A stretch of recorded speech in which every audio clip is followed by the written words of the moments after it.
मुर्शिदाबाद में जो हिंसा हुई थी उसके बाद हाई कोर्ट ने एक जांच रिपोर्ट बनाई थी और वो जांच रिपोर्ट सबमिट हो गई हाई कोर्ट के सामने। उसमें जो बातें लिखी हैं बहुत ही वो खतरनाक है। इस रिपोर्ट में बहुत साफ साफ लिखा हुआ है कि जब मुस्लिम्स ने हमला करना शुरू किया हिंदुओं के ऊपर तो पुलिस चुपचाप देखती रही।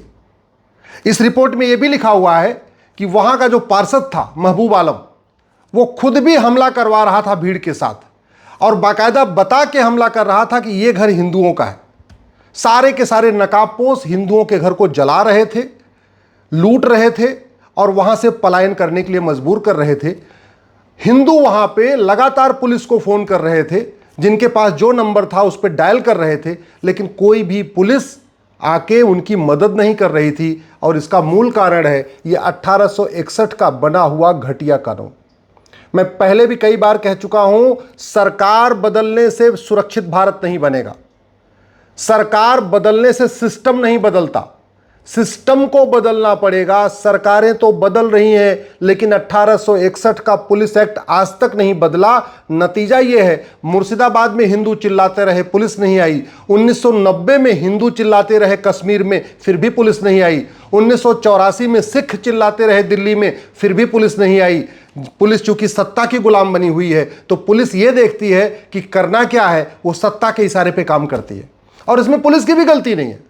अल्टीमेटली चाहे वो थानेदार हो, चाहे हवलदार हो, चाहे कप्तान हो, चाहे जो भी पुलिस की अधिकारी है, वो भी इंसान है, वो भी परिवार वाले हैं। उनको अगर रातों रात ट्रांसफर किया जाएगा, उनको धमकाया जाएगा, उनको गाली दी जाएगी, तो वो क्या करेंगे बेचारे? वो भी कंप्रोमाइज कर लेते।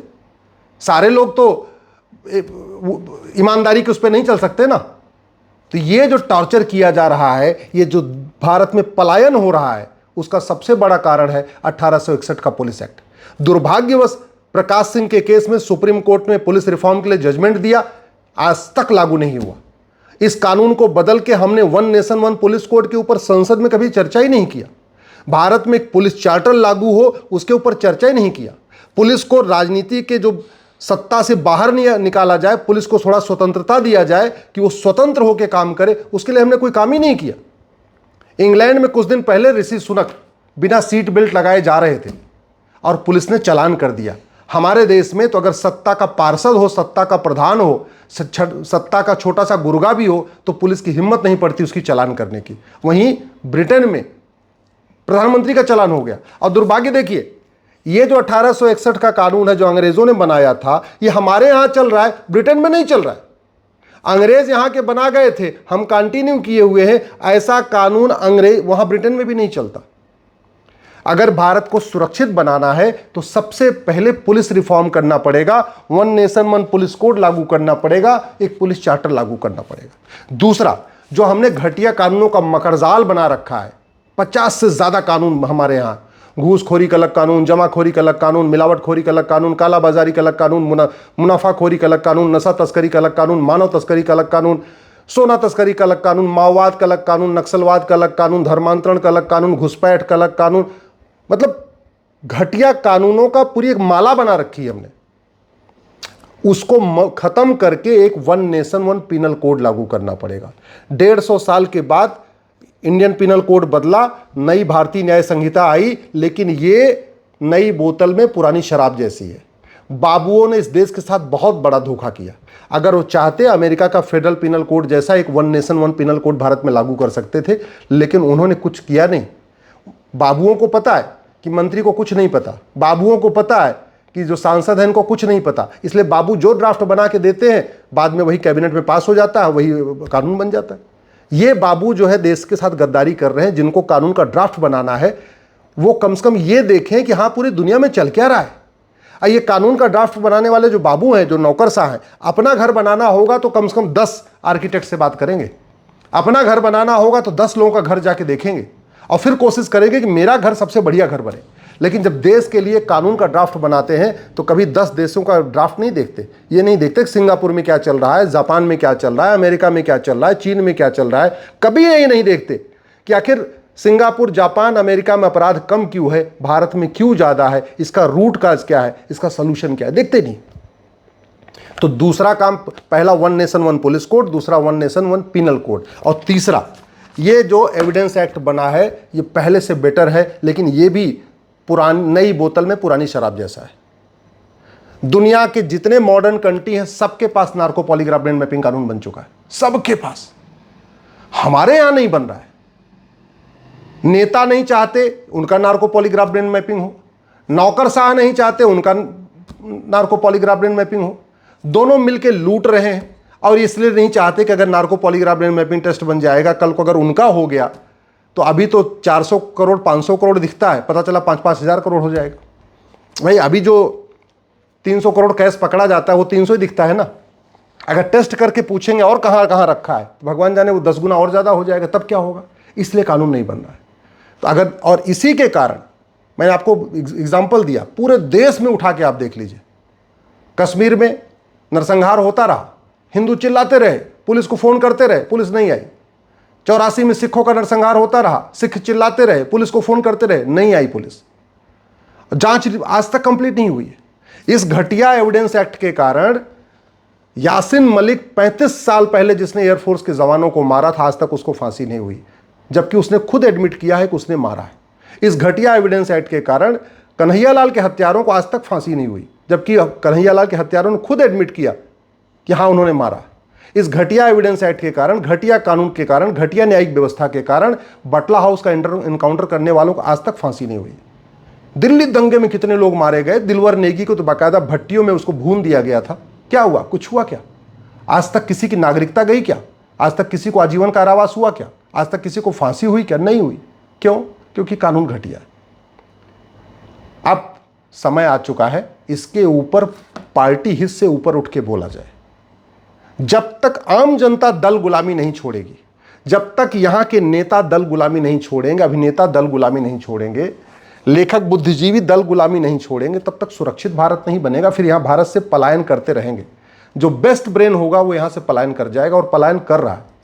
सारे के सारे IITian पलायन करते जा रहे हैं, IIM वाले पलायन करते जा रहे हैं। जितने अच्छे जो क्रीम है यहां ब्रेन, वो पलायन कर रही, वो नहीं रुकना चाह रही, क्योंकि उसको भारत में लगता है भारत सुरक्षित नहीं है। सुरक्षित क्यों नहीं है? घटिया कानून के कारण, घटिया पुलिस व्यवस्था के कारण, घटिया प्रशासनिक व्यवस्था के कारण, घटिया न्यायिक व्यवस्था के कारण। माफिया राज चल रहा है। सड़क माफिया अपनी लूट कर रहे हैं, बालू माफिया अपना खेल कर रहे हैं, खनन माफिया अपना खेल कर रहे हैं, टेंडर माफिया अपना खेल कर रहे हैं। सारे करते जा रहे हैं। क्यों? क्योंकि यहाँ पे सजा ही नहीं होती। अब ये आज जो मुर्शिदाबाद हिंसा में रिपोर्ट आ गई है, फ्रंट पेज पे छप गई, लेकिन मैं कह रहा हूँ कुछ नहीं होगा। आप लिख के रख लीजिए। आज तक इतने दंगे हो गए, किसी को कुछ हुआ क्या? किसी की नागरिकता गई, किसी की प्रॉपर्टी जब्त हुई, किसी को आजीवन कारावास फांसी नहीं हुई। तो ये भी रिपोर्ट बन गई है, फ्रंट पेज पे छप गई है, अखबार पढ़ लिया लोगों ने, हो गया। लेकिन चूंकि व्यवस्था तो बदल ही नहीं रही है, बदल नहीं रही तो सजा हो ही नहीं रही। जब सजा नहीं हो रही तो खौफ नहीं पैदा हो रहा है। बंगाल में इतने घुसपैठी आ चुके हैं, आराम से बैठे हुए। बंगाल में फर्जी आधार बन रहा है। क्यों? कानून घटिया है। फर्जी राशन कार्ड बन रहा है, कानून घटिया है। फर्जी डोमिसाइल सर्टिफिकेट बन रहा है, कानून घटिया है। पूरे के पूरे भारत में जो घुसपैठिए पकड़े जाते हैं उनके डॉक्यूमेंट कहाँ के मिलते हैं? मुर्शिदाबाद के, अलीपुर के, बंगाल के मिलते हैं। क्यों बनते हैं? क्योंकि डॉक्यूमेंट, फर्जी डॉक्यूमेंट बनाना और फर्जी डॉक्यूमेंट बनवाना गंभीर अपराध नहीं है। चलो घुसपैठियों को समझ में आता है कि उनको नहीं पता होगा भारत का कानून क्या है, लेकिन जो यहाँ के लेखपाल, पटवारी, कानून गो, आधार बनाने वाले, ड्राइविंग लाइसेंस बनाने वाले बाबू हैं, उनके मन में भी खौफ नहीं है। क्यों? क्योंकि हमने फर्जी डॉक्यूमेंट को बनाना, फर्जी डॉक्यूमेंट को बनवाना गंभीर अपराध नहीं बनाया। फर्जी झूठ को पकड़ने के लिए हमने कोई गंभीर कानून नहीं बनाया। झूठी गवाही बंद हो, झूठी गवाही गंभीर अपराध हो, इसके लिए हमने कोई कानून नहीं बनाया। कानून नहीं बनाया तो हो रहा है। पूरे के पूरे भारत में जो फर्जी डॉक्यूमेंट का सबसे बड़ा सेंटर क्या है? बंगाल। ज़्यादातर रोहिंग्या हो, चाहे पाकिस्तानी हो, चाहे अफगानिस्तानी हो, चाहे बांग्लादेशी हो, डॉक्यूमेंट कहाँ का मिल रहा है? आज बंगाल का। क्यों?